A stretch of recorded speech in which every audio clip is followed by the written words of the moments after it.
All right, everybody, it's time to take a look at this interactive election map again. I know I just made one of these predictions just recently, but I want to look at this again and sort of evaluate the thoughts here.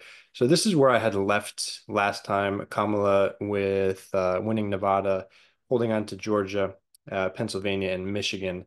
Um, my feelings on Pennsylvania were about a bit mixed because my thoughts were that the polling is so close, it's basically equal and within the margin of error that this possibility of Trump winning Pennsylvania is really quite likely. It's just become slightly less likely because Kamala Harris is now opening up a 51 to 45% lead. Again, this is just in one poll. Quinnipiac usually does a fairly a good job, and they're fairly accurate historically with their polling. Um, so I think it strengthens this notion that this particular pathway to victory is still very strong for Kamala. However, I should note that it does still warrant Kamala hanging on to states like Georgia, um, or Wisconsin. I mean, there is this pathway to victory if we do this, um, where all she really needs to do is win in Pennsylvania, Michigan, and Wisconsin, and that is the election. I think there's an extra vote here. I don't know where. Maybe in one of the main. Yeah, maybe this main district I believe is usually red.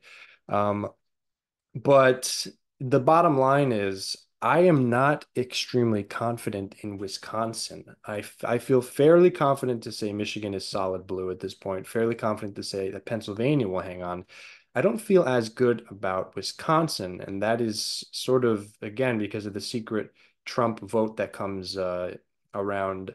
It usually ends up swinging like 5 to 10 points in the Republicans' favor in Wisconsin. That's the trend we've seen. So um, I feel confident that Nevada will go with Democrat, with Kamala. Nevada has voted for the Democrat in the last several election cycles. I believe that will hold true.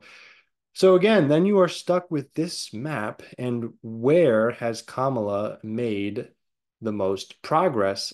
And again, I have to look towards either Georgia or North Carolina, and that's the tricky thing. I don't think, there are abortion referendums on the map in Texas and Florida.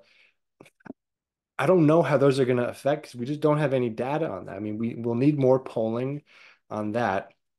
Um, I think Arizona has been very close and it has not been reliably as democratic in the past. So I have a hard time. Joe Biden was able to win Arizona, right? If we look at the Joe Biden map, it looked like this, right? But again, I think Wisconsin sort of leaks back red. I think enough, sort of immigration angst can leak Arizona red as well, considering how close that is. Um, and then it sort of goes back to this map that I had before with, again, somehow, some way, Georgia being at the center of it all and tipping the scale in Kamala Harris's favor. So, not to be, again, I just wanted to put this map together again with this new polling. It seems to me like Pennsylvania is slowly coming off of the map, and that means that in order for Trump to win, it might end up then coming down to Georgia and Wisconsin and flipping Arizona. So realistically, Trump has a harder path forward here, but these states are all very close. They're statistically tied in Georgia. They're statistically tied in North Carolina, Wisconsin, Arizona, Nevada still, right? Michigan and Wisconsin still on average within that area as well. But with the recent polling, and again, we're baking in now this debate performance, and that's where this Pennsylvania shift has come, right? And polls and let me pull this up and sort of show you what this looks like. Again, we were squeezing down a little bit here, and there was the debate, and Harris goes and bumps out 1 percentage point on average. And then in some of these polls, 4+4, +5, and +4, +6 at one point, and +7. So you're starting to see a smattering between the 4 to 7 on the national average. Of course, we know that that is not the most consequential part of this whole thing because you have to win the swing states. Here in Kamala Harris, and again, Trump narrowing, going from a 1.5 percentage point lead to at one point narrowing down to 0.4 and 0.5, and then just recently opening up pretty massively very quickly. And again, you can look at the debate performance. And again, I keep saying and again, but there's a lot of things happening here. Trump debates Joe Biden in the initial debate, destroys him so badly, or Joe Biden's brain falls out of his head so badly that he ends up having to drop out, thus leading to a new candidate, a new surge of energy, young support, new demographics, and all of that, new message, new ticket. Trump loses what was an absolutely massive and commanding lead where he was walking to the election victory. He then goes and debates Kamala Harris after narrowing up the polls again, and it looks like another debate. So realistically, Trump had the right strategy in the primary where he just said, I'm not going to debate anyone. I'm just going to ride this out. If Trump had done the same strategy in the general election, he probably would be winning. Joe Biden would still be in the race and he would just be cruising to a victory. Instead, and who knows who was advising him to do this, but he goes out and debates once against Joe Biden. That goes on to hurt him massively. It goes on again to debate Kamala, and it's looking like the data is showing that has hurt him immensely as well, because we can see sort of pre-debate +3, even +3, +1. I know this is September 14th to 15th, but perhaps those results not fully baking into the reality just yet. And again, this is a right-leaning poll, so keep that in mind as well.